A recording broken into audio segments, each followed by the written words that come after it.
Hello students, welcome back to our YouTube channel Rahul sir bio Trivedi.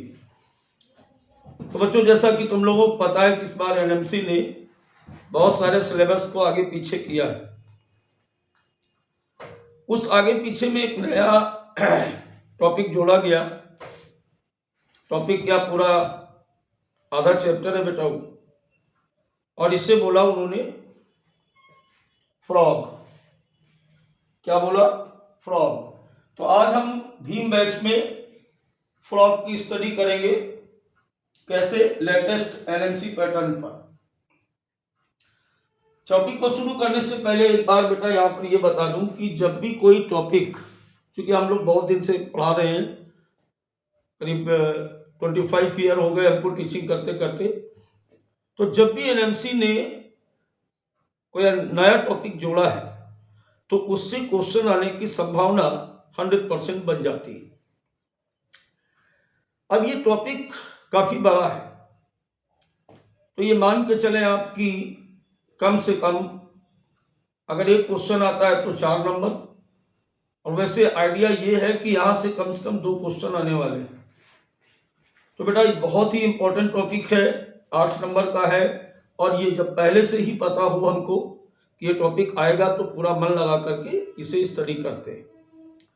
कई चीजें ऐसी हैं जो आपने पहली बार पढ़ेंगे इसमें।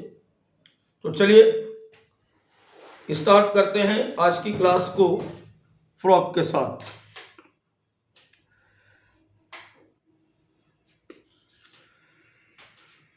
सबसे पहले हम लोग क्या करेंगे, यहाँ पर फ्रॉग के इंट्रोडक्शन की बात करेंगे। और जब भी किसी एनिमल्स की हम बात करते हैं तो सबसे पहले उसका हमें यह देखना होता है कि एनिमल किंगडम में वो कहां पर आता है। एनिमल किंगडम में वो कहां पे आ रहा है, ये सबसे पहले हमें देखना होता है। तो इसके लिए हम इसका पहले पढ़ते हैं क्लासिफिकेशन। तो किंगडम इसका है एनिमलिया, फाइलम है Chordata, class Amphibia, order Anura, genus Rana, और स्पीसीज ट्रिग्रिना, और जो इंडियन फ्रॉग होता है उसका जूलॉजिकल नेम होता है राना ट्रिग्रिना। अब बात कर लेते हैं कि इसे एनिमलिया में इसलिए रखा गया क्योंकि इसकी सेल में सेल वॉल नहीं थी।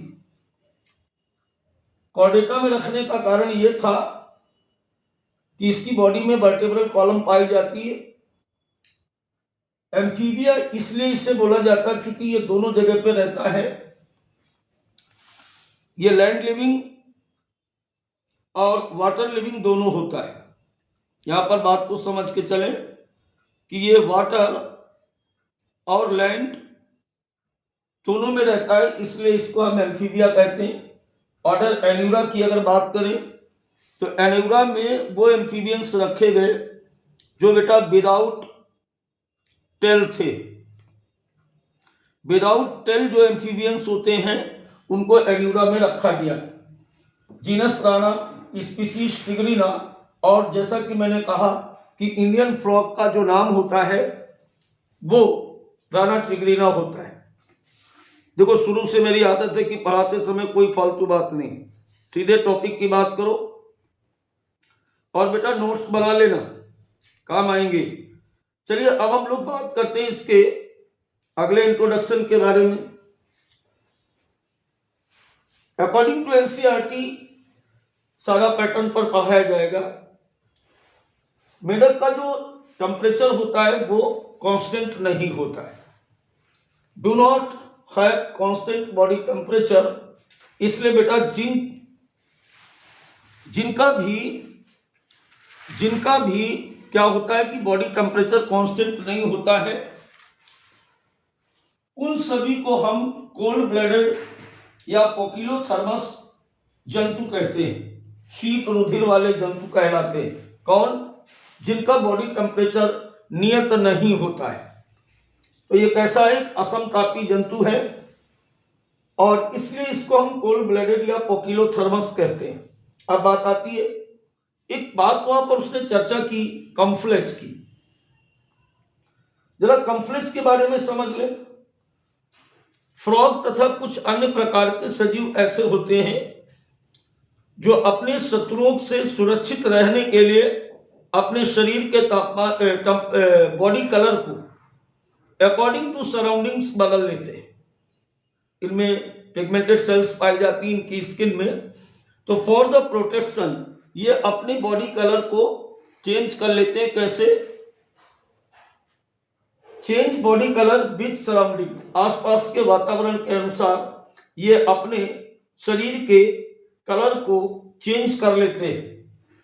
This protective colouration is called mimicry.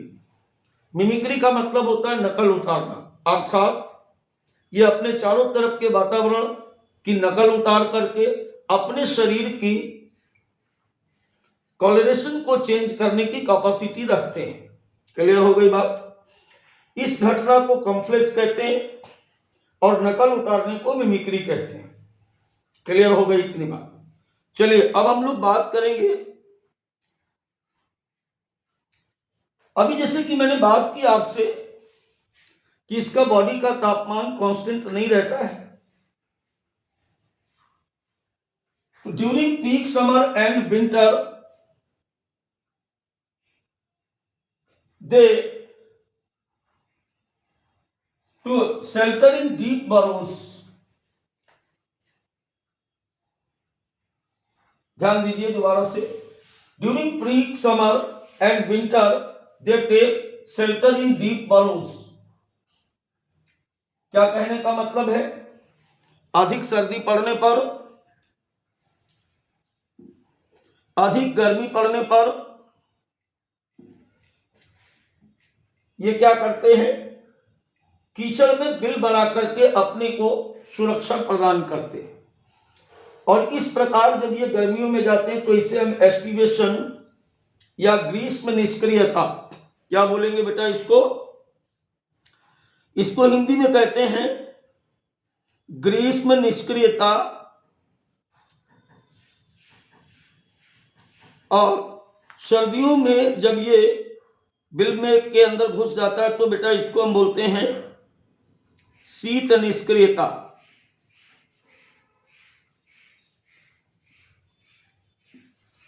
ये वाली बात भी इसी टेम्परेचर वाली बात पर थी, ऊपर जो बात की गई थी। चूंकि मेढक के शरीर का तापमान नियत नहीं होता है तो ज्यादा गर्मी पड़ने पर या ज्यादा सर्दी पड़ने पर ये क्या होता है? जमीन के अंदर, कीचड़ के अंदर बिल बना करके निवास करता है। तो जब ये गर्मियों में जाता है तो इसे एस्टिवेशन या ग्रीष्म निष्क्रियता कहते हैं। और जब ये सर्दियों में अपने आप को बिल के अंदर छुपा लेता है तो इसे हाइबरनेशन या शीत निष्क्रियता कहते हैं। तो ये था बच्चों इंट्रोडक्शन। अब हम लोग बात करेंगे इसकी मॉर्फोलॉजी पे। जैसा कि आप सभी जानते हो कि मॉर्फोलॉजी का क्या मतलब होता है? मॉर्फोलॉजी का मतलब होता है किसी भी सजीव की बाहरी संरचना के बारे में अध्ययन करना।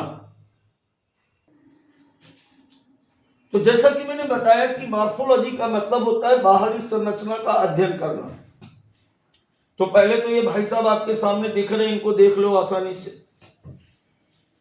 देख लिया? ये क्या है? ये फ्रॉग है। आप पहचान पा रहे हो? बच्चा बच्चा जानता है कि ये फ्रॉग है। अब मॉर्फोलॉजी में हमें क्या देखना है? सबसे पहले बेटा हम इसकी बात करेंगे स्किन की। तो इसकी जो त्वचा होती है वो चिकनी होती है और लिबलिबी होती है। क्योंकि इसके शरीर में बहुत सारी ऐसे ये म्यूकस ग्लैंड पाई जाती। क्या पाई जाती बेटा? म्यूकस ग्लैंड पाई जाती। इन म्यूकस ग्लैंड के कारण इनसे म्यूकस निकलता रहता है। तो स्किन कैसी है? स्मूथ है, स्लिपरी है। और स्लिपरी क्यों है? Due to presence of mucus gland in the body. Hindi में सुने, मेढक की त्वचा चिकनी चिपचिपी होती है। कारण क्या है? क्योंकि इसकी बॉडी में म्यूकस स्रावित करने वाली ग्रंथियां होती जो इसे चिपचिपा बनाती। अब हम लोग बेटा बात करें इनके बॉडी कलर की। तो बॉडी कलर बेटा दोनों तरीके से अलग अलग है, एक तो डॉर्सल और दूसरा वेंट्रल। पहले हम बात करते हैं डॉर्सल कलर की। आप देख ही रहे हो ये कैसा दिख रहा है, ये कैसा दिख रहा है, olive green colour with dark regular spot. ये तेली हरे रंग का दिखाई देता है। कैसा बताया मैंने, ऑलिव ग्रीन, तेली हरे रंग का होता है, जिस पर ये आप देख सकते हो कि ये जगह जगह पर ये ब्लैक स्पॉट पाए जा रहे हैं, और बना देते हैं, ऑलरेडी बने हुए हैं। तो ये ब्लैक स्पॉट बेटा यहां पर दिखाई देते हैं। क्या बताया गया कि बॉडी कलर दोनों पोर्शन पर अलग अलग है। डॉर्सल में पाया जाने वाला बॉडी कलर कैसा है, olive green with dark regular spot, olive green with dark regular green colour spot. अब अगर हम वेंट्रल सरफेस की बात करें तो पले yellow in colour, cream colour का या हल्का मटमैला पीले रंग का इसका निचला सिरा होता है, और ये दोनों ही सतह क्या है, इसे सुरक्षा प्रदान करती हूं। ऊपर से जब देखोगे तो ऐसा लगेगा काई, क्योंकि कई बार पानी हरे रंग का हो जाता है पौधों की वजह से, और नीचे से जब कोई जंतु इसे एनिमीज देखेगा तो ये पानी के रंग का दिखाई देगा, जिसकी वजह से ये पकड़ में नहीं आते। अब अगर हम बात करें इनके बॉडी की, तो बेटा बॉडी को आप देख रहे हो कि बॉडी में दो हिस्से आपको दिख रहे हैं। एक हिस्सा इसका बेटा दिख रहा है हेड, यहां से यहां तक, ये देखो ये केवल हेड दिख रहा है, और बाकी का पीछे का एरिया जो ऐसे दिख रहा है, इस पीछे के एरिया को हम कहते हैं ट्रंक। ये हिस्सा क्या कहलाता है, ट्रंक कहलाता है, और ऊपर वाला हिस्सा इसका कहलाता है हेड। तो body divided in the two part, head and trunk. Clear हो गई इतनी बात, बेसिक बातें थी। ऑलिव ग्रीन कलर, आगे बढ़ो कहां का था, pale yellow colour, body divided in two part, head and trunk. चलिए आगे की बात करें, तो आगे बेटा यहां पर हम देखेंगे कि अब अगर हेड की बात की जाए तो स्पष्ट रूप से ये आपको हेड दिख रहा है। हेड पर ये एक जोड़ी नॉस्ट्रिल्स पाए जाते हैं। नॉस्ट्रिल्स का मतलब क्या है, नासा छिद्र, नासा छिद्र कह सकते हो, या इसे हम कह सकते हैं नाक के छिद्र, इस प्रकार से। तो वन पेयर यहां पर नॉस्ट्रिल्स दिखाई दे रहे हैं, एक जोड़ी आंखें हैं, ये आईज आप देख रहे हो,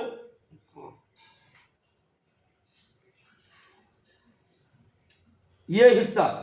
तो one pair eyes, eyes are bulbed and covered with nictitating membrane protective with water current. क्योंकि ये बेसिक लाइन जो यहां पर लिखी इसका बहुत मतलब है। क्योंकि मेढक में नेक नहीं होती, तो ये अपनी आंखों से आगे पीछे दोनों तरीके से देख लेता है। तो आंखें हमेशा कैसी हैं, उभरी हुई, बल्क, बल्क का मतलब क्या है, उभरी हुई।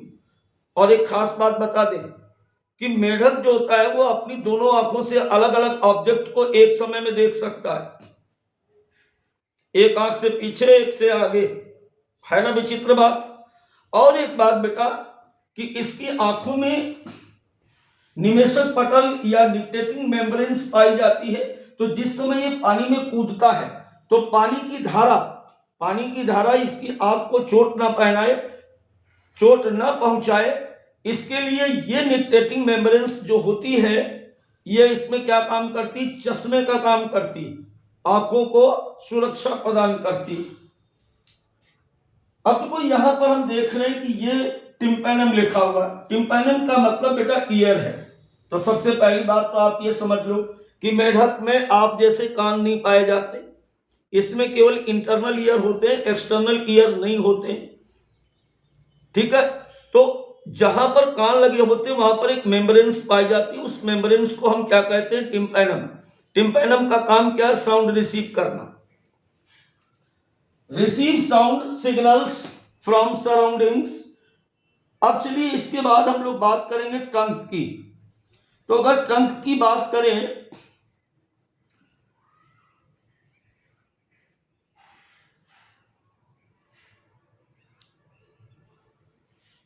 जी बेटा, अगर ट्रंक की बात की जाए यहां पर, तो ट्रंक में एक जोड़ी अग्रपाद और एक जोड़ी पश्चपाद पाए जाते हैं। ये जो फोर लिम्ब लिखा हुआ है, इस फोर लिम्ब का मतलब होता है अग्रपैर। इनको हम लिख सकते हैं अग्रपैर, और ये लिखा हुआ पश्चपैर। देखो अंग्रेजी में लिखा हुआ है, हिंदी में जानबूझ के लिख रहा हूं ताकि दोनों बच्चों को आसानी रहे, हिंदी मीडियम हो या इंग्लिश मीडियम। तो फोर लिम्ब का मतलब अग्रपाद, पश्चपैर, अग्रपैर या अग्रपाद। हिंड लिम्ब का मतलब पश्चपाद। दोनों ही प्रकार के जो पैर होते हैं, इसमें हम क्या क्या कराते हैं? Swimming, walking, leaping and burrowing. उछलने में, चलने में, टहलने में और साथ ही साथ तैरने में और बिल बनाने में ये हेल्प करते हैं। क्लियर हुआ? एक खास बात और देखो कि जो पिछले पैर में है, इसमें 5 उंगलियां हैं। आसानी से देखो दिखेंगी, 1 2, 1 सेकेंड, 1 2 3 4 और 5। आगे वाले में 4 ही होती हैं, 1 2 3 और एक छुपी हुई। तो आगे वाले में बेटा 4 डिजिट है और पीछे वाले में 5 डिजिट होती हैं। और एक खास बात ये देखो, पिछले वाले पैरों में ऐसे इस प्रकार से ऐसे जाल पाया जाता है। ऐसे इस जाल की सहायता से क्या होता है? ये क्या करता है? हेल्प इन स्विमिंग, तैरने में इसको मदद करती है। तो इतनी बात समझ में आई आपको मॉर्फोलॉजी के अंतर्गत। देखो बेटा, जब वन शॉट पढ़ाया जाता है तो थोड़ा जल्दी जल्दी चलना होता है, वरना बहुत लंबा हो जाएगा। तो आप भी थोड़ा जल्दी जल्दी चलो। अब एक और बात करते हैं मॉर्फोलॉजी के अंतर्गत ही। संरचनात्मक दृष्टिकोण से अगर देखें तो नर और मादा मेढक जो होता है वो अलग अलग होता है। और जब किसी सजीव में मेल और फीमेल अलग अलग होते हैं तो इसको हम कहते हैं सेक्सुअल डाइमॉर्फिज्म। क्या कहते हैं बेटा? इसको लैंगिक दुरूपता। तो मेढक जो होता है वो नर मादा कुछ लक्षणों में एक दूसरे से अलग अलग होते हैं। वो लक्षण क्या है? मेल में एक तो साउंड प्रोड्यूसिंग वोकल सैक्स पाए जाते हैं। जो मेढक टर टर की आवाज करता है वो केवल मेल फ्रॉग होता है, क्योंकि उसके माउथ में वोकल सैक्स पाए जाते हैं। फीमेल में ये चीज नहीं होती। इसके अलावा copulatory pad, first digits of the fore limb, जो अग्रपाद, इसके अग्रपैर जो होते हैं वो इस तरीके से इसकी जो पहली उंगली होती है वो थोड़ी सी इस जगह पर मोटी होती है। इसको हम कहते हैं कपुलेटरी, इसे बेटा हम कहते हैं कपुलेटरी पैड। क्या बोलते हैं इसको? Copulatory pad. इसी के द्वारा ये मादा के साथ मैथुन क्रिया को संपन्न करता है, कॉपुलेशन को कंप्लीट करता है। चूंकि इसमें एक्सटर्नल जेनाइटल ऑर्गन्स नहीं होते, पेनिस एब्सेंट होता है, इसकी जगह पर क्लोएका पाया जाता है। तो आई think my point is clear now. Mail and female frog separated from each other with the sound producing vocal sacs and copulatory pad in the male. Both character are absent in the female. Female में ना तो vocal sex होते और ना ही बच्चों क्या होते हैं? कॉपुलेटरी पैड पाए जाते हैं। आई think my point is clear now. चले, तो फर्स्ट सेशन इसका समाप्त हुआ। अब हम लोग बात करने वाले हैं किसकी बात करने वाले? अब हम लोग बात करने वाले हैं बेटा एनाटॉमी की बात करने वाले हैं। किसकी बात करने वाले हैं अब हम लोग बात करेंगे, अब हम लोग बेटा बात करेंगे फ्रॉग के एनाटॉमी की। एनाटॉमी का मतलब जानते हैं? जीव विज्ञान की वो शाखा जिसके अंतर्गत हम किसी भी जंतु के शरीर की आंतरिक संरचना का अध्ययन करते हैं, उसे हम एनाटॉमी कहते हैं। क्या कह रहा हूं मैं? Which branch of biology to deal study about the internal structure of an livings is called anatomy. तो जब मेढक की एनाटॉमी की स्टडी की जाती तो इसके अंतर्गत, चूंकि एम्फीबियंस है, तो एम्फीबियंस होने की वजह से इसमें लगभग सारे प्रकार के सिस्टम पाए जाते हैं। The anatomy of frog is accommodate different organ system just like the digestive system, circulatory system, respiratory system, nervous system, excretory system and reproductive system. तो बेटा इसके अंतर्गत आपको कितने,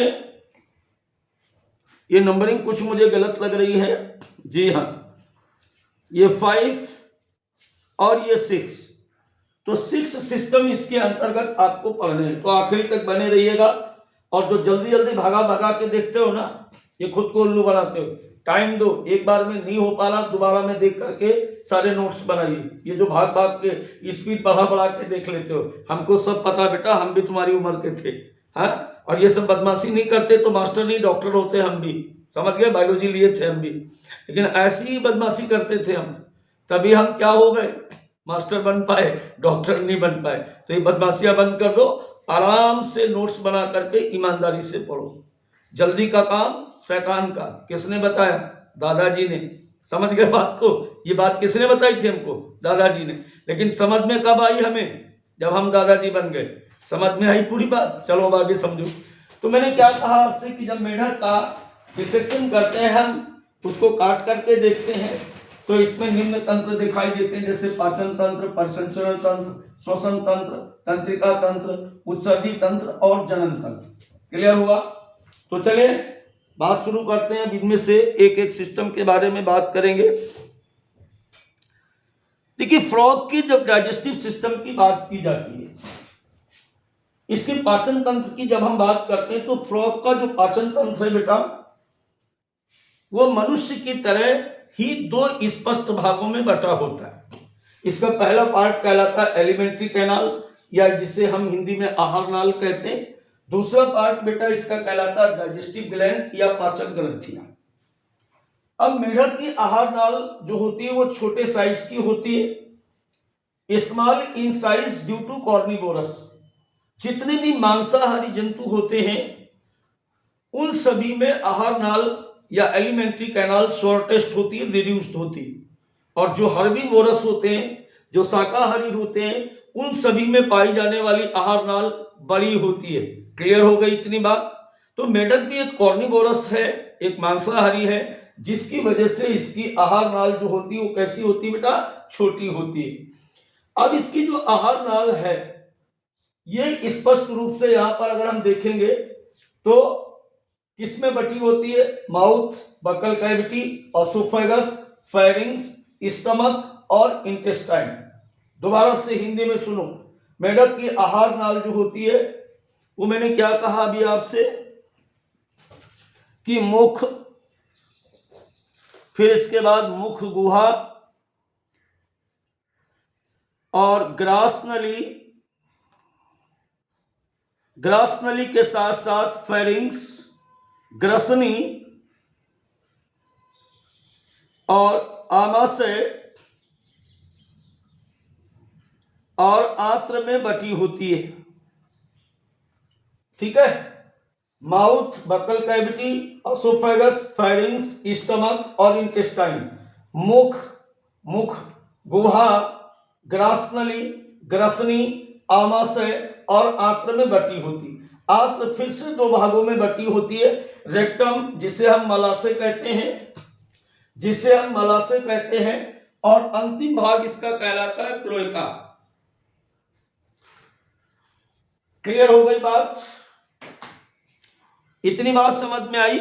अब बेटा इसके बाद दूसरी बात करें, अगर हम दूसरी बात इधर की तरफ करेंगे कि आहार नाल की ये इतने पार्ट तो आप देख लिए, इस तरीके से आपने देख लिया। दूसरा पार्ट इसका क्या कह रहा है, ये पाचक ग्रंथियां होती। पाचक ग्रंथियां किसे कहते हैं?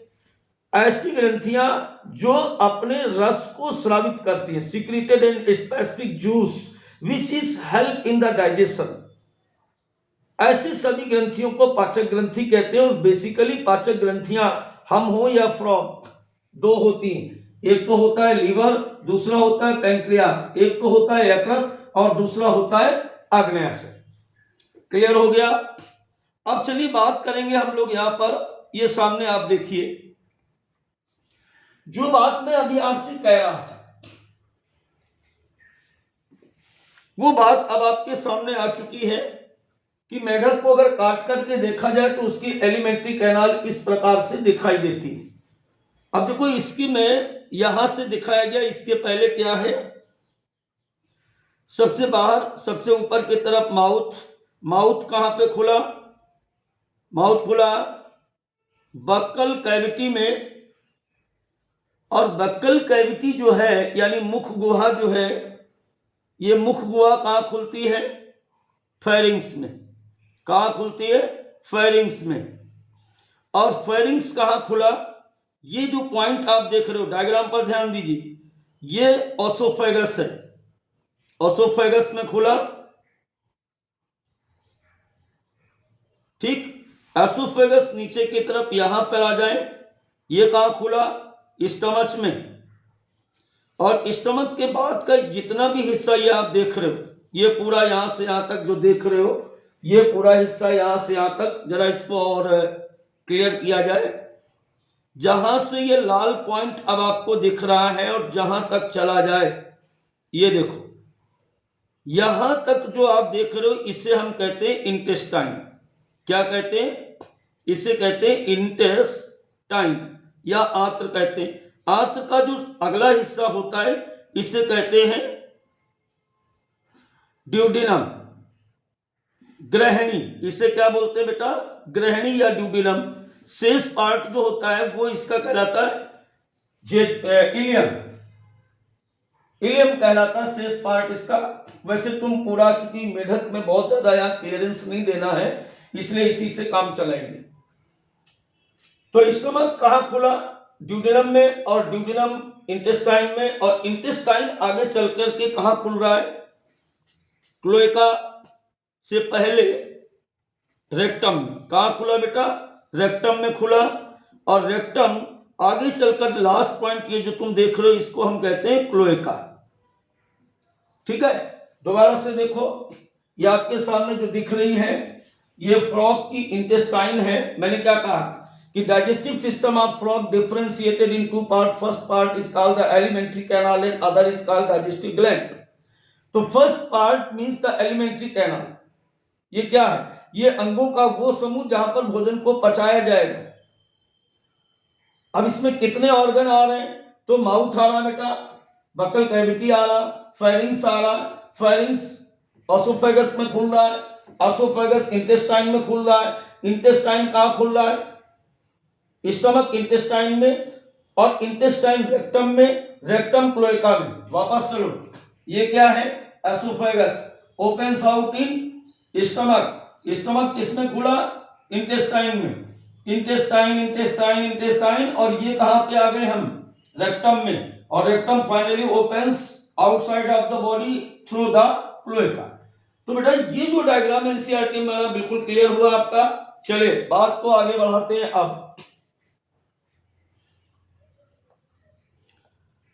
अब अगर हम डाइजेशन की बात करें, एक चीज और देख लो इसमें, अच्छा डाइजेस्टिव ग्लैंड की भी बात कर रहे थे हम लोग।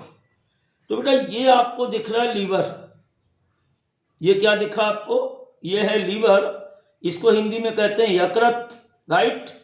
और यहां पर इस जगह पर यहां पर पैंक्रियाज पाया जाता है, ये पैंक्रियाज है, और ये पैंक्रियाज ही अग्न्याशय कहलाता है, अग्न्याशय। तो both are the digestive gland, they are secreted digestive juice for the digestion in the alimentary canal. इनके द्वारा रस निकलेगा, और इस रस की उपस्थिति में, इनसे निकले हुए जूस की उपस्थिति में, इस आहार नाल के अंदर भोजन का पाचन होगा। इधर वाला भी नहीं देखना तुम्हें, ये क्या बना रह दो, वो समय आने पे दिखाऊंगा। क्लियर हो गई इतनी बात। चलिए बात को बढ़ाते हैं आगे। अब बात करते हैं कि इसमें भोजन का पाचन होता कैसे। देखो अभी अभी आप बात कर रहे थे एलिमेंट्री कैनाल की, अब भोजन की बात करेंगे कैसे पचता है। पहली बात तो पाचन है क्या, जटिल कार्बनिक पदार्थों को तोड़ करके सरल कार्बनिक पदार्थों में बदलने की क्रिया को पाचन कहते हैं। Complicated food particles break down in his unit with presence of digestive enzymes और digestive juice is called digestion. I think my point is clear now. समझ गया बात को? थोड़ा जल्दी जल्दी चल रहा है यार, नहीं तो फिर बहुत लंबा हो जाएगा, फिर तुम ऊब जाओगे पढ़ते पढ़ते, है ना? चलने दो, आप भी भागो हमारे साथ। तो मैं क्या कह रहा हूं, पाचन है क्या? भोजन को उसकी इकाइयों में तोड़ना। अब देखो, सबसे पहले क्या होता है कि मेढक अपने भोजन को शिकार करता है। क्या करेगा? Food capture by looped tongue. By looped tongue का मतलब क्या है? इसकी जो जीभ होती है वो इस प्रकार से आगे दो भागों में ऐसे बटी होती है, ऐसे। तो ये बाई लूप्ड टंग के द्वारा, अब थाली में परस के नहीं आ रहा इसको कि ऐसे ऐसे उठा उठा के खाएगा। यह अपना शिकार अपनी द्विपालित जिह्वा के द्वारा करता है। कैसे? ये पीछे की तरफ मुड़ी होती है, आगे नहीं होती, ऐसे अपनी तरह ऐसे निकल आएगी। इसकी जीभ ऐसे फोल्डेड होती है, जैसे इसको कोई शिकार दिखता है ये ऐसे करता है। और जब ये ऐसे करता है तो शिकार को पकड़ करके कहां ले गया? मुंह में ले गया, मुंह से बकल कैविटी से कहां गया? फायरिंग्स से कहां गया? असोफेगस, और असोफेगस से ये भोजन पहुंच गया स्टमक में, राइट?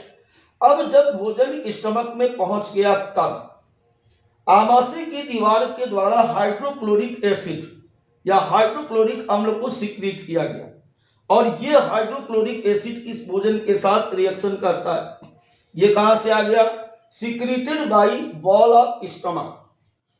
दोबारा से सुनो, जब भोजन आमाशय में पहुंचा तो आमाशय की दीवार के द्वारा एक HCl नाम का पदार्थ सिक्रीट किया गया।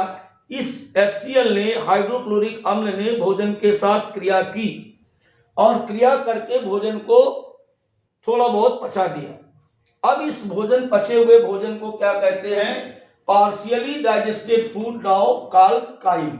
ध्यान रखना, क्या बोलते हैं इसको? काइम। अब काइम जो था ये यहां से चल करके कहां आ गया? काइम बेटा चल के आ गया ड्यूडेनम में। कहां चल के आ गया? ड्यूडेनम में। अभी ड्यूडेनम क्या बताया था, कौन होता है? इंटेस्टाइन का पहला हिस्सा, यानी आमाशय से भोजन अब आ गया ड्यूडेनम में, ग्रहणी में आ गया। जैसे ही भोजन ग्रहणी में आता है वैसे ही अग्न्याशय के द्वारा जो रस निकाला जाता है, अग्न्याशयी रस या पैंक्रियाटिक जूस, वो गॉल ब्लैडर से होता हुआ पैंक्रियाटिक जूस ड्यूडेनम में भोजन के साथ रिएक्शन करता है। क्लियर हुआ? दोबारा से सुनो, आमाशय से भोजन कहां आया? ड्यूडेनम में। ड्यूडेनम में इसको कौन मिला? पैंक्रियाटिक जूस और बाइल जूस। जो लीवर से आया वो कौन? Bile juice. जो पैंक्रियास से आया वो क्या था? Pancreatic juice.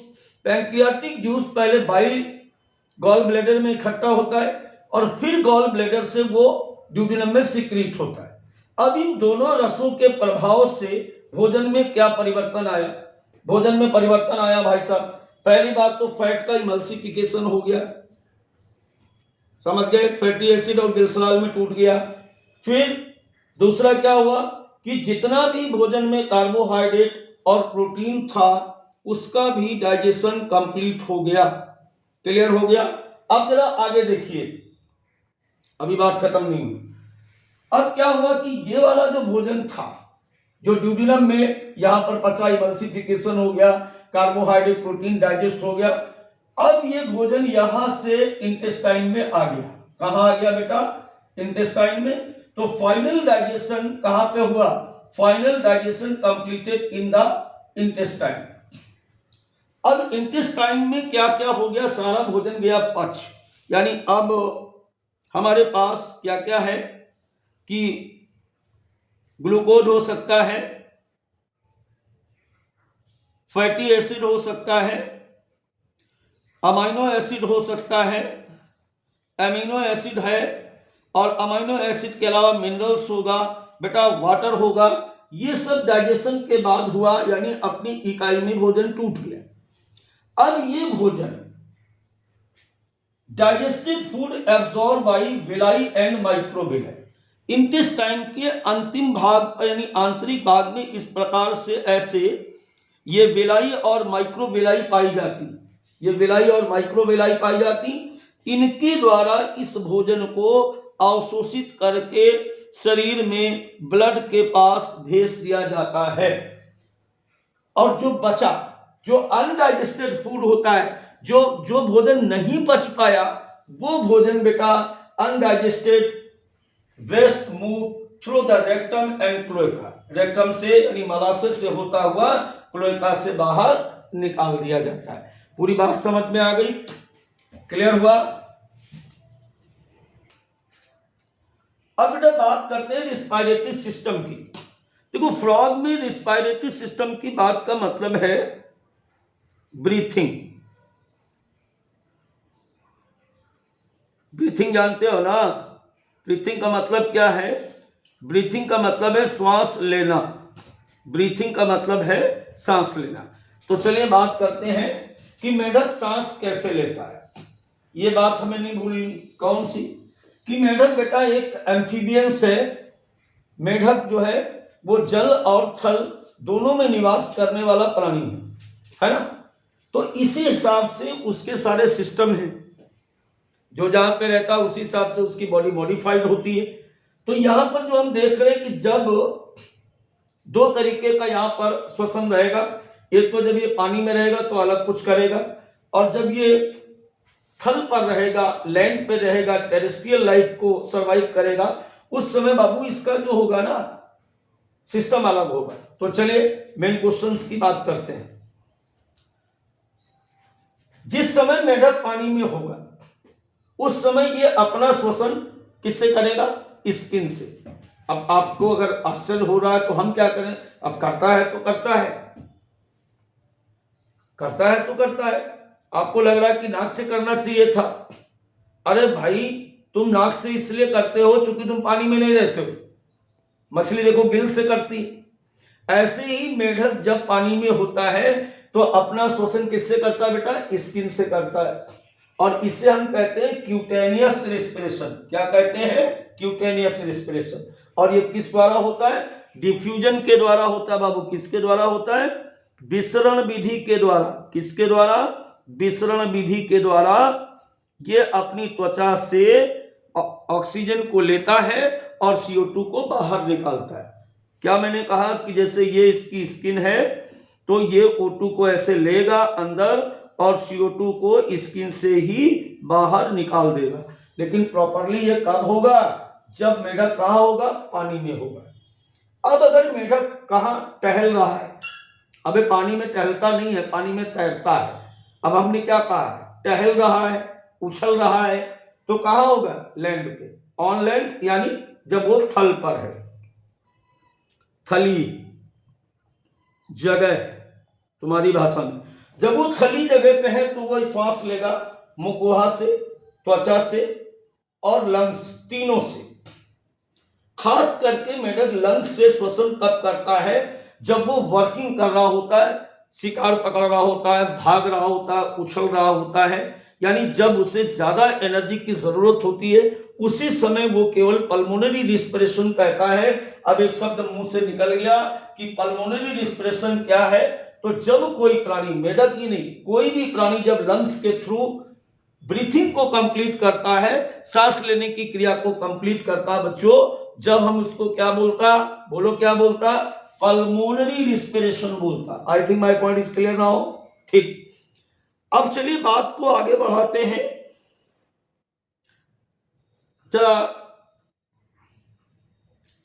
ये सामने क्या दिख रहा? फड़फड़ा।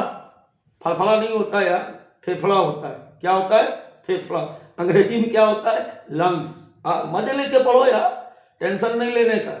सब कुछ अपने आप होता चला जाएगा। बस आप चलते रहिए, दौड़ते रहिए। नहीं दौड़ पा रहे हो तो चलिए, नहीं चल पा रहे हो तो रेंगिए, लेकिन रुकिए मत। एक दिन तुम भी पहुंचोगे। हो सकता है कि दौड़ने वाले तुमसे आगे निकल जाएं और 2 दिन, 1 दिन पहले पहुंच जाएं, लेकिन अगर तुम रेंग भी रहे हो ना तो मेरे दोस्त, मेरा वादा है कि पहुंचोगे जरूर। हाँ, ये हो सकता है कि भाई वो आगे पहुंच गया, तुम थोड़ी देर से पहुंचो, तो हिम्मत मत हारना जिंदगी में कभी, इसलिए वापस आ जाओ। ये क्या है? फेफड़ा है। तो लंग्स कैसे है बेटा इसमें? फ्रॉग में 1 पेयर इलोंगेटेड पिंक कलर शैक लाइक। हिंदी में समझे? मेढक में पाए जाने वाले जो फेफड़े होते हैं वो कैसे हैं? पहले तो एक जोड़ी, दूसरे कैसे हैं? इलोंगेटेड यानी लंबवत, फिर कैसे हैं? गुलाबी रंग के, और अंदर से कैसे खोखले यानी सैटेलाइट। अब ये होते कहाँ हैं, लोकेशन इनकी क्या है, तो लोकेशन क्या होगी, जहां अपने फेफड़े होते हैं थोरेक्स में, यहाँ पे वही इनके भी होंगे। ठीक है, अब चलिए एयर का जो पासेज है, जो इसका जो मार्ग है, वायु मार्ग, वो क्या है। तो कोई एयर बाहर से एटमॉस्फेयर से आई, सबसे पहले नॉस्ट्रिल्स में घुसी, नॉस्ट्रिल से बकल कैविटी में गई, बकल कैविटी से लंग्स में गई, लंग्स से फिर वापस इसी दिशा में जब वापसी करेगी तो भी बाबू इसी दिशा में जाएगी। अब जैसे ये वहां से O2 चली तो O2 ऐसे गई। अब अगर यहाँ से CO2 चलेगी, मान लेते हैं यहाँ से CO2 चल रही, CO2 है तो काले से लिख लो, CO2 चली तो CO2 पहले बकल कैविटी में जाएगी, बकल कैविटी से नॉस्ट्रिल्स में जाएगी, नॉस्ट्रिल से आउट हो जाएगी। ठीक है, तो इस तरीके से क्लियर हो गया। एयर का पैसेज क्या है, तो सबसे पहले ऑक्सीजन कहा, नॉस्ट्रिल से अंदर, नाक, फिर मुकुआ, फिर फेफड़े, इधर से जाएंगे तो पहले फेफड़े, फिर मुकुआ, फिर नॉस्ट्रिल, जैसे आप में होता है ऐसे मेढक में होता है। अब देखो यहां पर एक बात को ध्यान से समझेंगे, नीचे वाला क्वेश्चन थोड़ा इंपॉर्टेंट है कि during aestivation and hibernation gases exchange take place through the skin. अभी थोड़ी देर पहले मैंने कहा था कि चूंकि इसका टेम्परेचर कांस्टेंट नहीं होता है, जिसकी वजह से ये प्रोटेक्शन में समर स्लीप और विंटर स्लीप में चला जाता है। बोला था कि नहीं बोला, उस समय इसकी पूरी बॉडी निष्क्रिय होती है, इसे बहुत कम एनर्जी की जरूरत होती है अपने सर्वाइवल शिप के लिए, तो उस समय ये केवल त्वचा से ही श्वसन करता है। Cutaneous respiration during the aestivation and hibernation, question आ सकता है, ध्यान रखना। चलिए बेटा अब आगे की बात करें, टाइम बिना बर्बाद किए। वेरी गुड, बहुत ही बढ़िया वाला सिस्टम आ चुका है अब आपके सामने। बढ़िया वाला सिस्टम क्या है, सर्कुलेटरी सिस्टम। हिंदी में बेटा हम इसको कहते हैं, क्या बोलेंगे इसको, परिसंचरण। इसे क्या बोलेंगे, परिसंचरण तंत्र। इसे क्या बोलेंगे, परिसंचरण तंत्र। तो सबसे पहली बात तो समझ लें कि मेढक में जो परिसंचरण तंत्र है वो पूर्ण विकसित प्रकार का होता है, वेल डेवलप्ड, और कैसा है, क्लोज टाइप। जब रुधिर बंद नलिकाओं में बहता है तो इस प्रकार के परिसंचरण को बंद परिसंचरण कहते हैं। लिविंग बर्ड में पहुंचो, किंगडम एनिमलिया में, वहां पर ये लाइन लिखी हुई है, ओपन टाइप और क्लोज टाइप ब्लड सर्कुलेशन की। बताया गया था कि blood, if blood circulated in artery and veins और वेसल्स, तब इसे क्या बोलते हैं, क्लोज टाइप। जब धमनी, शिराओं या नलिकाओं में रुधिर बहता है तो हम इसे कहते हैं क्या, क्या कहते हैं, क्लोज टाइप। अब देखो एक बात और समझ लो कि परिसंचरण में इसके दो प्रकार के सिस्टम हैं। एक तो होता है लिम्फेटिक सिस्टम यानी लिम्फ तंत्र, और दूसरा होता है ब्लड वेस्कुलर सिस्टम यानी रक्त परिसंचरण तंत्र। मेढक में दो प्रकार के परिसंचरण तंत्र पाए जाते हैं। एक होता है लसिका परिसंचरण तंत्र, हिंदी लिख देता हूं, रुक जाओ भाई। एक होता है लसिका परिसंचरण तंत्र, और दूसरा बेटा क्या होता है, रुधिर परिवहन तंत्र। तो दो प्रकार के तंत्र पाए जाते हैं। ठीक है, अब देखो ब्लड वेस्कुलर सिस्टम के अंतर्गत क्या क्या आता है। ब्लड वेस्कुलर सिस्टम के अंतर्गत आता है, एक तो हृदय आएगा, दूसरा ब्लड वेसल्स आएंगी, और तीसरा ब्लड आएगा। तीनों का मतलब आप समझ सकते हो। एक तो हो गया हमारा हृदय, दूसरा हो गया रक्त नलिकाएं, और तीसरा होता है रुधिर। तो ब्लड वेस्कुलर सिस्टम के अंतर्गत हार्ट, ब्लड वेसल्स और ब्लड आता है। लिम्फेटिक सिस्टम के अंतर्गत लसिका, लिम्फ चैनल और लिम्फ नोड आते हैं, लसिका गांठें और लसिका चैनल्स आते हैं। तो कुल मिलाकर के पूरा मेढक के परिसंचरण तंत्र कितने प्रकार का, दो। परिसंचरण में कितने सिस्टम है, दो। एक तो रुधिर परिवहन तंत्र, दूसरा लसिका परिवहन तंत्र। अब जो रुधिर परिवहन तंत्र है इसमें हृदय, रक्त नलिकाएं और रुधिर आता है, हार्ट, ब्लड और ब्लड वेसल्स और ब्लड आती, लिम्फेटिक सिस्टम में लिम्फ चैनल्स और लिम्फ नोड आते हैं। तो चलिए अब हम लोग बात करेंगे आगे मेढक के हृदय के बारे में। ये जो सामने आपको दिख रहा है ना, ये फ्रॉग का हार्ट। फ्रॉग के हार्ट की अगर बात करें, ध्यान से देखिएगा, तो पहली बात तो आपको ये देखना है कि ये 3 चेम्बर्ड है। 3 चेम्बर्ड है। इसके हृदय में 3 कक्ष पाए जाते हैं, 1, 2 और 3।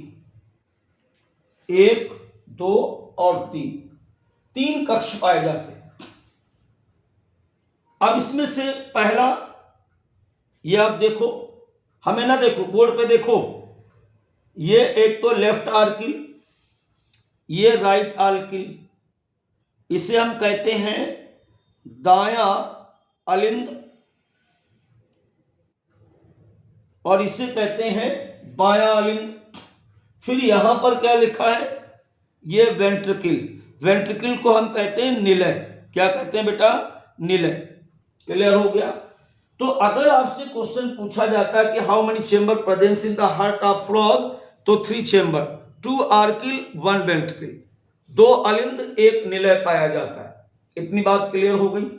दूसरी बात देखिए, यहां पर जो एक चीज आप ये देख रहे हो, इसे हम कहते हैं साइनस वेनोसस, शिरापात्र।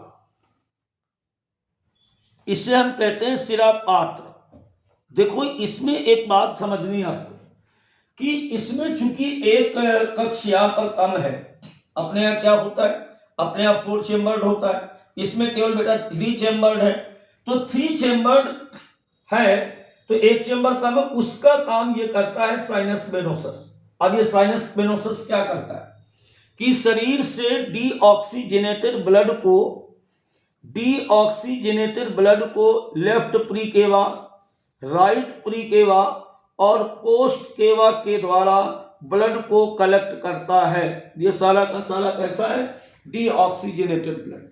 तो साइनस वेनोसस जो होता है वो डॉर्सली प्रेजेंस होता है हार्ट के ऊपर, और इसमें लेफ्ट प्रीकेवा, राइट प्रीकेवा और पोस्ट प्रीकेवा के द्वारा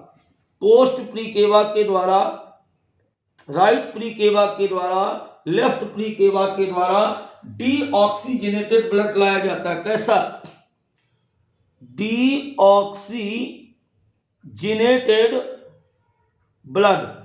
इसमें कैसा लाया जाता है, डीऑक्सीजनेटेड ब्लड लाया जाता है। क्लियर हो गई इतनी बात क्लियर हो गई। चलिए देख लिया आपने, समझ लिया। देखो बहुत ज्यादा डीप में नहीं जाना है हमको। अब एनसीईआरटी ने कुछ चर्चा की इस तरीके की पेरिकार्डियम के बारे में। देखिए पेरिकार्डियम है क्या, आप देखिएगा, मैं आपको दिखाता हूं।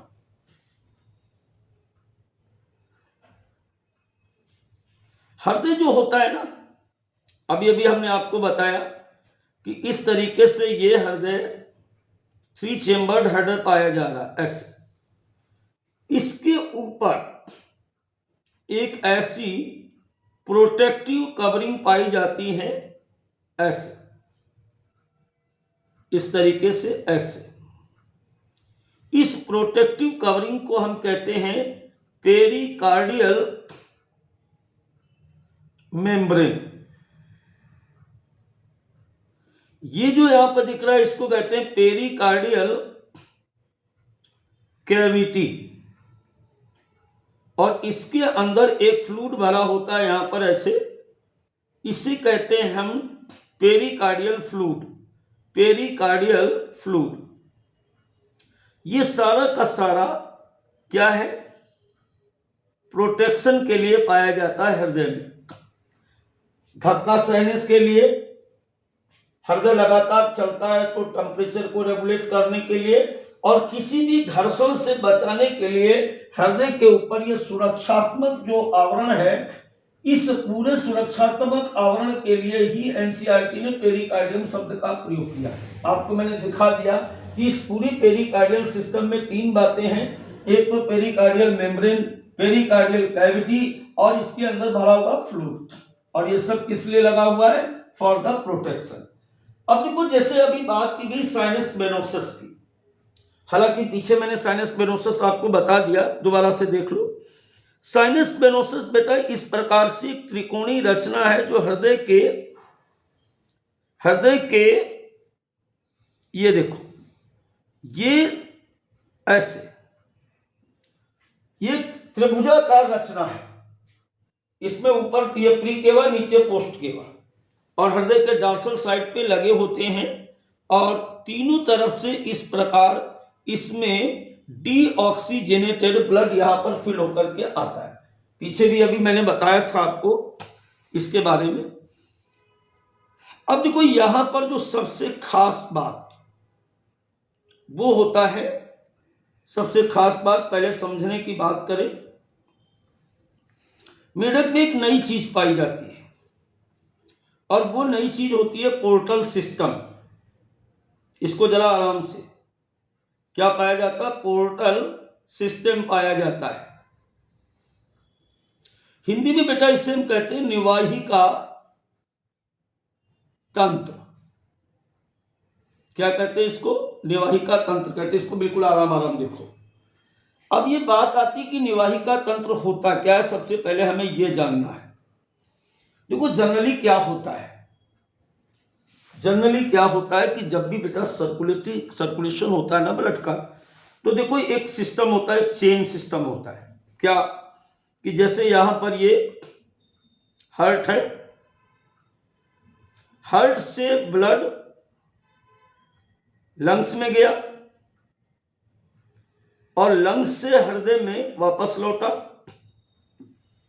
जब गया था तो विदाउट O2 था। ये कैसा था? विदाउट O2 था। लौट के आया तो कैसा है? ऑक्सीजनेटेड है। ठीक है। फिर इसके बाद क्या होता है कि हार्ट से ये ब्लड बॉडी में जाता है, और बॉडी से ये हृदय में जाता है ऐसे। ये एक प्रॉपर पाथ है। हार्ट से गया बॉडी में, जब बॉडी में गया तो ये ऑक्सीजनेटेड था, और जब बॉडी से वापस लौटा तो ये कैसा है? डीऑक्सीजनेटेड है। अब ये डीऑक्सीजनेटेड ब्लड लंग्स में गया, और लंग्स से वापस ये ऑक्सीजनेटेड होकर के फिर हार्ट में आया। ये एक प्रॉपर सिस्टम है। लेकिन मेढक में कुछ विशिष्ट अलग प्रकार की संरचना है। क्या? अब जरा देखो क्या हो रहा है। कभी कभी क्या होता है कि बॉडी से हृदय में न जाकर के पहले किसी अदर ऑर्गन में जब ब्लड चला जाए, और इस अदर ऑर्गन से फिर ये हार्ट में पहुंचे, इसने नियम तोड़ दिया। मम्मी ने बोला कि बेटा घर से कोचिंग जाना है और कोचिंग से सीधे घर आना है। यहां पर क्या हो रहा है? बेटे ने कहा ठीक है मॉम, लेकिन ऐसा नहीं किया इसने क्या किया कि बॉडी से पहले अदर ऑर्गन में गया, अदर ऑर्गन से हृदय में गया। मतलब पहले अपने दोस्त के घर चला गया, और दोस्त के घर से फिर घर पहुंचा। नियम तोड़ा। मेढक में ऐसे नियम टूटते हैं। तो जब भी ब्लड बॉडी से डायरेक्ट हृदय में ना जा करके किसी अदर ऑर्गन में खुलता है, तो इसे हम कहते हैं क्या? Portal system. तो एक नए प्रकार के परिवहन का जन्म हुआ, और इस नए प्रकार के सिस्टम को हम कहते हैं पोर्टल सिस्टम। तो आप समझ गए पोर्टल सिस्टम क्या है। ये प्रॉपर सर्कुलेशन था, ये है पोर्टल सिस्टम। अब फ्रॉग में अगर हम बात करें तो दो प्रकार के पोर्टल सिस्टम होते हैं। अब मैं बेटा इसको कर रहा हूं इरेज। फ्रॉग में दो प्रकार के पोर्टल सिस्टम होते हैं।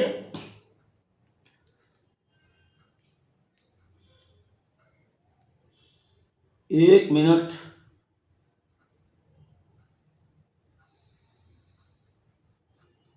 एक तो होता है बेटा हिपैटिक पोर्टल सिस्टम और दूसरा होता है रीनल पोर्टल सिस्टम। क्या बताया मैंने? एक होता है हिपैटिक पोर्टल सिस्टम और दूसरा होता है रीनल पोर्टल सिस्टम।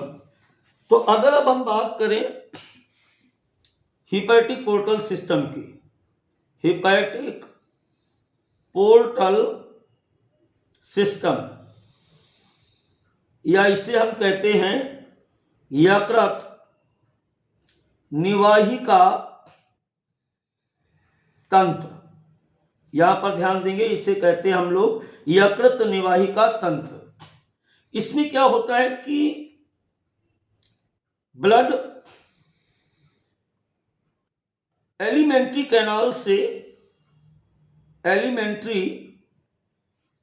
से आने वाला ब्लड हृदय में पहले नहीं गया, पहले कहां चला गया? लीवर में गया, और लीवर से फिर ये हृदय में गया।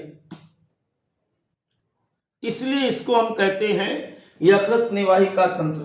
होना क्या चाहिए था कि एलिमेंट्री कैनाल से डायरेक्ट कहां जाना चाहिए था? हृदय में। नहीं गया, ये पहले दोस्त के घर चला गया। एलिमेंट्री कैनाल से पहले ब्लड कहां गया बेटा? लीवर में जाता है हिपैटिक पोर्टल वेन के थ्रू, और फिर वहां से ये हृदय में जाता है। चक्कर मार दिया, और इस प्रकार की परिवहन व्यवस्था को हम कहते हैं हिपैटिक पोर्टल सिस्टम।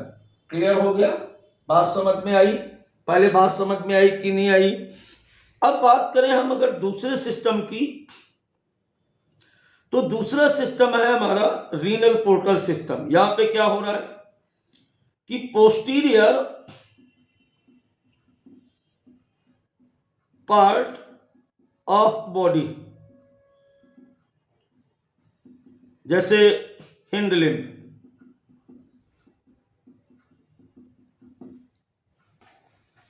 पिछले पैरों से आने वाला रुधिर कहां जाना चाहिए था? हृदय में डायरेक्ट जाना चाहिए था, नहीं जा रहा है। पहले चला गया कहां पे? किडनी में। कहां चला गया? पहले किडनी में, और किडनी से फिर ये गया बेटा हार्ट में, है ना? तो यहां पर फिर से एक नया सिस्टम बनके तैयार हुआ, और इसे हम कहते हैं रीनल पोर्टल सिस्टम। क्या बोलेंगे इसको? इसे बोलेंगे रीनल पोर्टल सिस्टम। क्लियर हो गया? बिल्कुल बात समझ में आई? तो मेढक के परिसंचरण तंत्र में दो बातें ये जरूर ध्यान देंगे, और यहां से भी क्वेश्चन उठ सकता है कि फ्रॉग में दोनों प्रकार के पोर्टल सिस्टम होते हैं। ध्यान रखें, दोनों प्रकार के पोर्टल सिस्टम होते हैं। अपने यहां केवल एक प्रकार का होता है। कौन होता है पता करो। एक होता है हिपैटिक पोर्टल सिस्टम, और दूसरा बेटा होता है renal portal system. Both system present in the frog. Hepatic portal system related to the liver, renal portal system इसलिए बोलते हैं क्योंकि related to the kidney. I think my point is clear now. बात को समझ गए? अब चलिए इसके बाद बात को आगे बढ़ाते हैं। अब अगर मेढक के ब्लड की बात करें, मेढक की ब्लड की बात करें, तो जैसा कि सभी में होता है, अपने यहां होता है, ऐसे ही यहां भी होता है कि ब्लड के दो स्पष्ट पार्ट हैं। एक तो होता है प्लाज्मा, और दूसरा होता है ब्लड सेल्स। ब्लड सेल्स में आरबीसी, डब्ल्यूबीसी, प्लेटलेट, यानी आरबीसी, डब्ल्यूबीसी और प्लेटलेट। देखो एक बात यहां पे ध्यान रखना, क्वेश्चन उठता है यहां से क्वेश्चन एनसीईआरटी उठा सकती है, एनएमसी उठा सकती। इस बात को आप ध्यान से देखो। ये कुछ गोला बना दिया मैंने यहां पर। ये गोला क्या कह रहा है कि फ्रॉग की आरबीसी न्यूक्लिएटेड होती है, जबकि ह्यूमन की आरबीसी कैसी होती है? नॉन न्यूक्लिएटेड होती है। लेकिन एक कॉमन पॉइंट क्या है कि दोनों में आरबीसी पे हीमोग्लोबिन पाया जाता है। तो ह्यूमन की आरबीसी नॉन न्यूक्लिएटेड, और फ्रॉग की आरबीसी जो होती है वो न्यूक्लिएटेड होती है। क्लियर होगा? बाकी कोई खास बात नहीं थी यहाँ पे। चलिए अब हम बात करें लिम्फ की। तो ये लिम्फ क्या होता है? लिम्फ जो होता है just like blood but few proteins and RBC absent in this. दरअसल होता क्या है बेटा, अब थोड़ा जल्दी जल्दी पढ़ा रहे बेटा, वन शॉट है, वरना अगर डिटेल में होता तो तुम्हें बहुत सारी बातें और बताता लिम्फ कैसे बनता है। लेकिन ज्यादा चक्कर में ना पड़ो, एग्जाम पर फोकस करो, टाइम कम बचा है, मेन बातों पर ज्यादा ध्यान दो। क्या कहा जा रहा है कि ब्लड जो होता है और लिम्फ, लसिका और रुधिर एक जैसे होते हैं। बस लसिका में और रुधिर में अंतर क्या है कि कुछ खास प्रकार की प्रोटीन और आरबीसी नहीं पाई जाती, बाकी बिल्कुल ये ब्लड जैसा होता है। अब अगर बात करें कि फंक्शन ऑफ द सिस्टम, ये सिस्टम करता क्या है, तो बेटा ये सिस्टम हमेशा किसी में भी हो पोषक पदार्थों, गैसों और जल आदि पदार्थों का संवहन करता है। फंक्शन ऑफ सर्कुलेटरी सिस्टम क्या है? Carries nutrients, gases and water from one place to other. Clear हो गया? तो चलिए, या ये आपका समाप्त हुआ सर्कुलेटरी सिस्टम। अब हम लोग बात करेंगे नेक्स्ट सिस्टम यानी एक्सक्रीटरी सिस्टम की। एक्सक्रीटरी सिस्टम की अगर बात की जाए तो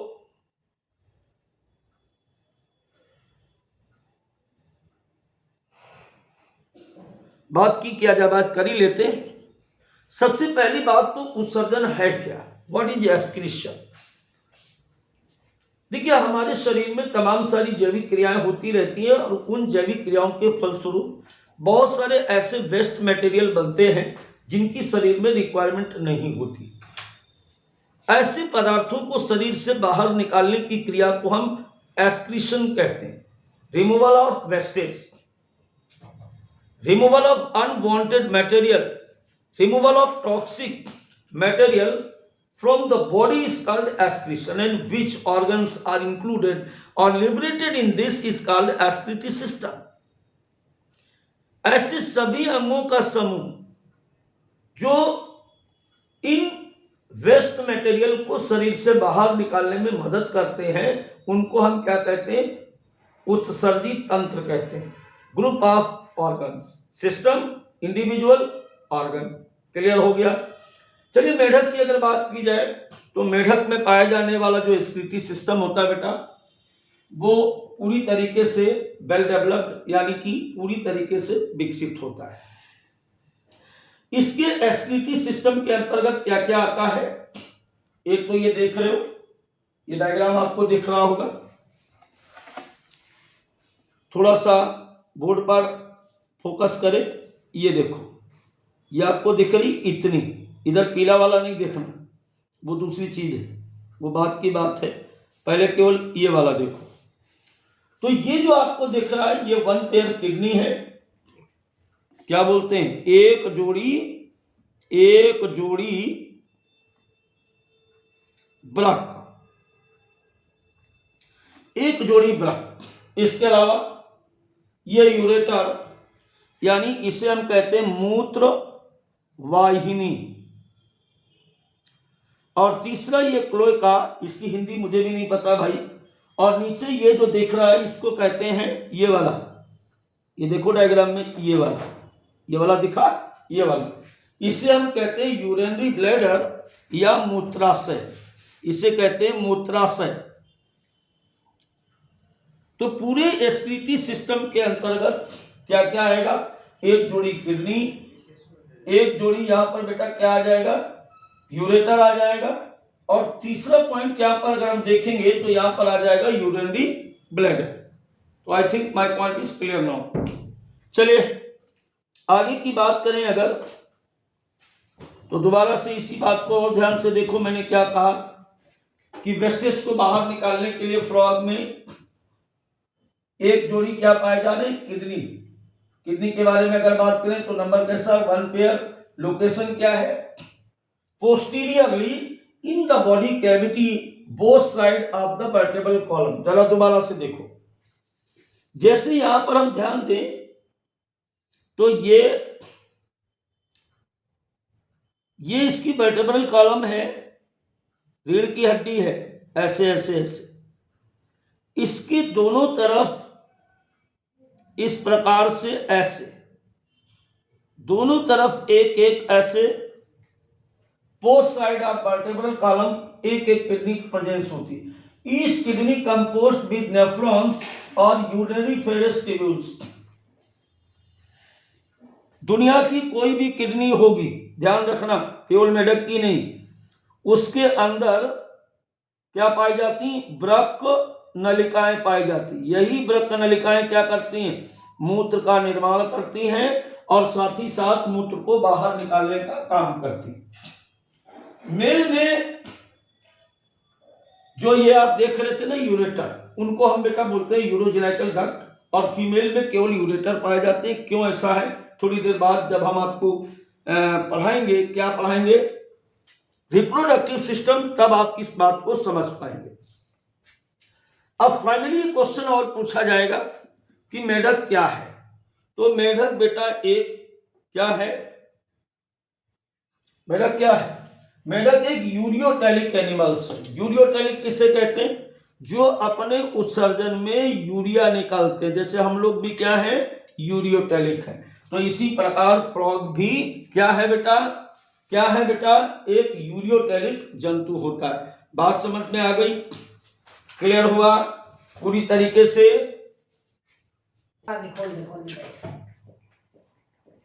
तो बेटा अब हम लोग बात करेंगे कंट्रोल एंड कोऑर्डिनेशन की। कंट्रोल एंड कोऑर्डिनेशन का मतलब क्या होता है? कि शरीर में होने वाली सभी प्रकार की क्रियाओं का नियंत्रण। अगर मेढक की बात करते हैं तो मेढक में कंट्रोल और कोऑर्डिनेशन के लिए दो अलग अलग प्रकार के सिस्टम है। एक होता है बेटा न्यूरल सिस्टम। न्यूरल सिस्टम का मतलब यहां पर है तंत्रिका तंत्र,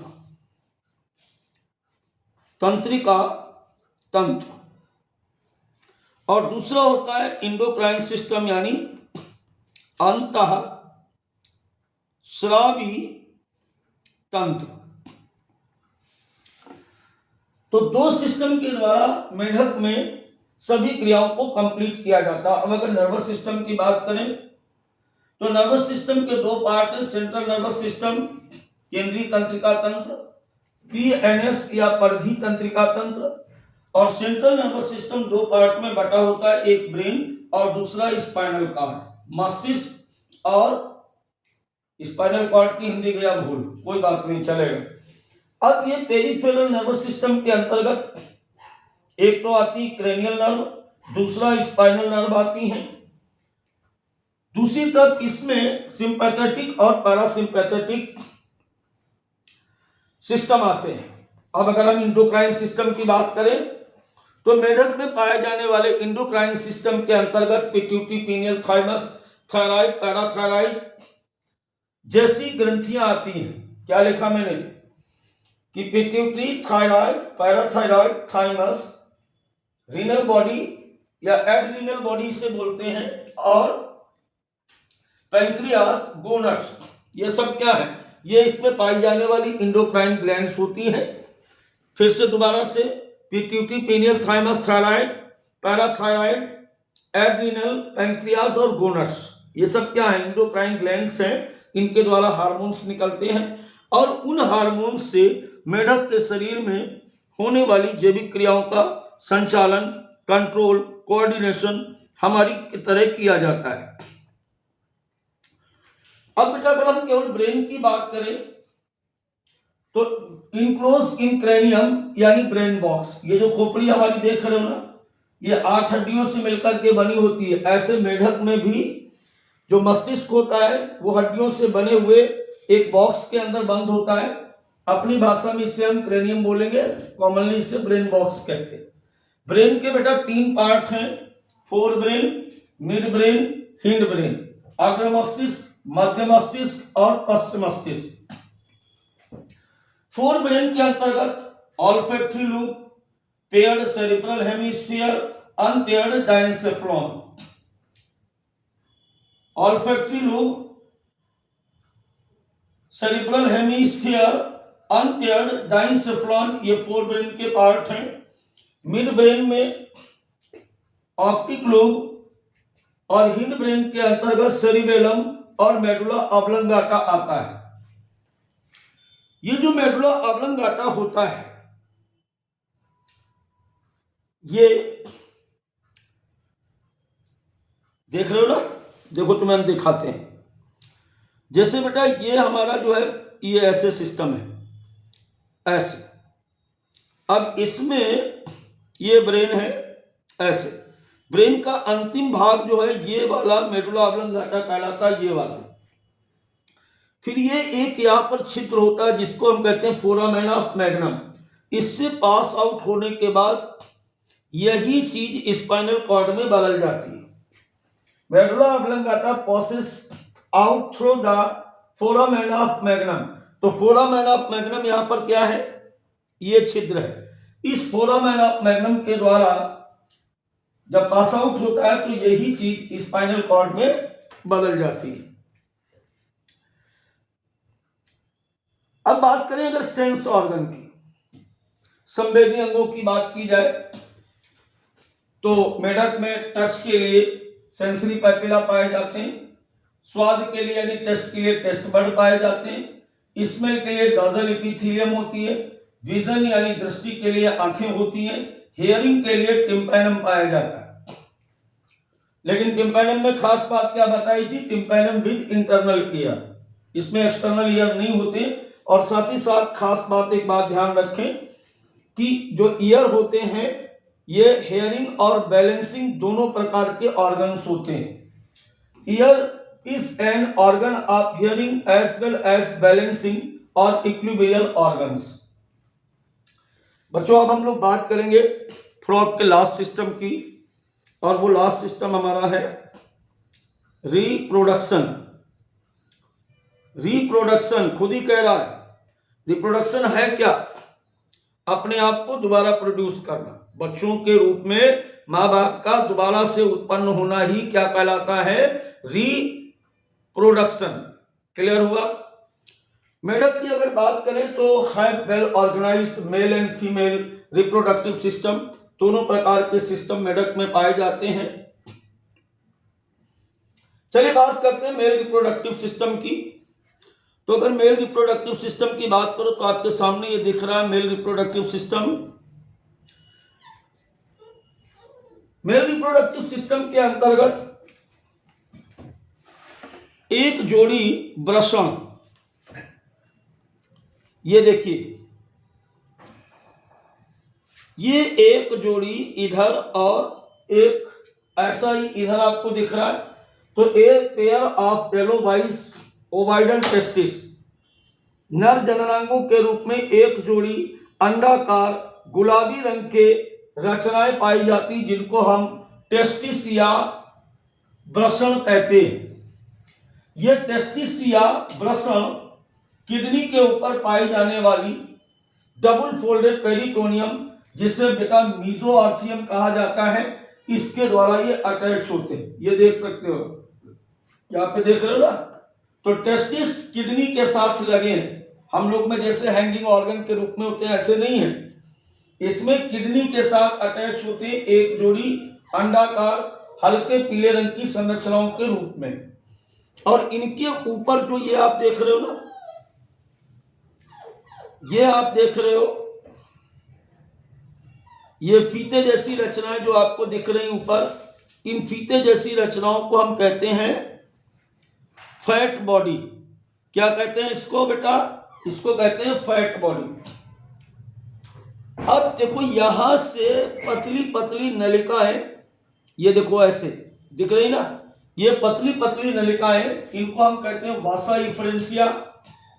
ये वासा इफ्रेंसिया अंदर चल करके वाइडर कैनाल में खुलती हैं, ऐसे ये वाइडर कैनाल में खुलती हैं। ये देखो, ये दिख रही है, ये बिडर्स कैनाल कहलाती, बिडर्स कैनाल में खुलती है। और बिडर्स कैनाल यहां पर आकर के यूरोजेनाइटल डक्ट, हमने कहा था मेल में यूरोजेनाइटल होती है, क्योंकि इसी से यूरिन पास होगी और इसी से स्पर्म या सीमेन पास आउट होता है, इसलिए इसको हम कहते हैं यूरोजेनाइटल डक्ट। और अंत में ये जो आप देख रहे हो ना कि urogenital duct opens into the cloaca, और क्लोएका से ये सीमेन या स्पर्म फीमेल बॉडी में चले जाते हैं। तो इसमें एक्सटर्नल जेनेटिलिया यानी पेनिस नहीं होता है। क्लियर हो गई इतनी बात? बिल्कुल इजी सा सिस्टम था मेल रिप्रोडक्टिव सिस्टम। चलिए अब हम लोग बात करेंगे बेटा फीमेल रिप्रोडक्टिव सिस्टम की। तो फीमेल रिप्रोडक्टिव सिस्टम के अंतर्गत भी एक जोड़ी ओवरी, एक जोड़ी अंडवाहिनी यानी oviduct. A mature female can less 2500 to 3000 ओवा एट ए टाइम। मादा मेढक में अंडाशय और अंडवाहिनी ही मुख्य रूप से इसके प्रजनन तंत्र के अंतर्गत होती है, और एक वयस्क मादा जो होती है एक जनन काल में 2500 से 3000 तक अंडे एक बार में देती है। निषेचन वाली अगर बात की जाए तो इनमें बाह्य निषेचन है। एक्सटर्नल फर्टिलाइजेशन कहाँ पे होता है? In water. तो fertilization external completed in the water. Development वाले क्वेश्चन की अगर बात करें तो बेटा डेवलपमेंट इनमें इनडायरेक्ट होता है। क्यों इनडायरेक्ट होता है? क्योंकि इसमें टैडपोल लार्वा प्रेजेंट होता है। जब भी किसी के डेवलपमेंट में लार्वल स्टेज आती तो उसका डेवलपमेंट इनडायरेक्ट होता है। तो परिवर्धन कैसा है? इनडायरेक्ट। क्योंकि इसके जीवन काल में क्या होता है? एक टैडपोल लार्वा अवस्था आती है, और ये टैडपोल लार्वा क्या होता है? मेटामॉर्फोसिस के द्वारा बाद में एडल्ट में चेंज हो जाता है। अगेन फर्टिलाइजेशन कैसा है? External completed in water. Development indirect due to presence of tadpole larva. Tadpole larva completed metamorphosis in adult. अब अगर हम बात करें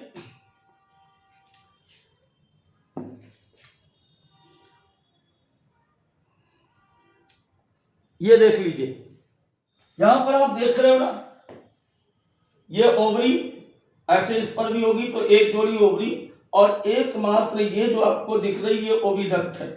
तो दो ही ये ओविडक्ट, यहां से देखो, यहां से अंडा निकलेगा। ध्यान से सुनो, देखो ये अंडे यहां से निकलेंगे, यहां से ऐसे, और ये अंडे इस ओविडक्ट से होते हुए यहां से चलते चलते चलते चलते चलते चलते चलते ऐसे ऐसे ऐसे, और ये देखो आकर के फिर वहीं पर क्लोएका में ऐसे आ जाते हैं। तो अंडे भी बाहर दिए जाते हैं, और अब इन पर स्पर्म आकर के स्पर्म इनको फर्टिलाइज करते हैं इस तरीके से। तो ये हो गया आपका एक्सटर्नल फर्टिलाइजेशन। अब के एनसीईआरटी किताब का last paragraph, economic importancy with the mankind. मनुष्य के लिए मेढक का क्या उपयोग है? देखो सबसे पहला उपयोग तो यही कह सकते हो, वैसे तो कोई खास उपयोग है नहीं, लेकिन बुक लिखती है कि ईट इंसेक्ट एंड प्रोटेक्ट क्रॉप। कीटों को खाकर हमारी फसलों को सुरक्षा देते हैं। Maintain food chain and food web in ecosystem. Ecosystem में भी ये कहीं ना कहीं आते हैं स्लाइड कॉर्निवोरस के रूप में। तो फूड वेब और फूड चेन यानी कहने का मतलब खाद्य श्रृंखला और खाद्य जाल बनाते हैं। Sometime used as food by man. कुछ कंट्रीज ऐसी हैं, कुछ देश ऐसे हैं जैसे चाइना वगैरह में इनको भोजन के रूप में भी खाया जाता है। तो बेटा मैं आशा करता हूं कि आपको मजा आया होगा, और आप निश्चित तौर पर इसके नोट्स बनाएंगे, और इसके एमसीक्यू भी हम कराएंगे। अब इसको आप तैयार करिए, और तैयार करने के बाद फिर आपको नोटिफिकेशन आएगा कि कब इसका एमसीक्यू यानी कि टेस्ट होगा, है ना। तो बिना टेस्ट दिए कुछ मजा नहीं आएगा। अपनी बुक से, हमारे लेक्चर से, कुछ जो भी जिस तरीके से आप फुल पावर में तैयार होकर के आइए टेस्ट देने के लिए। खुद भी जुड़िए और लोगों तक हमारी बात को पहुंचाइए। तो बाय बाय बच्चों, फिर मिलते हैं एक नए लेक्चर के साथ।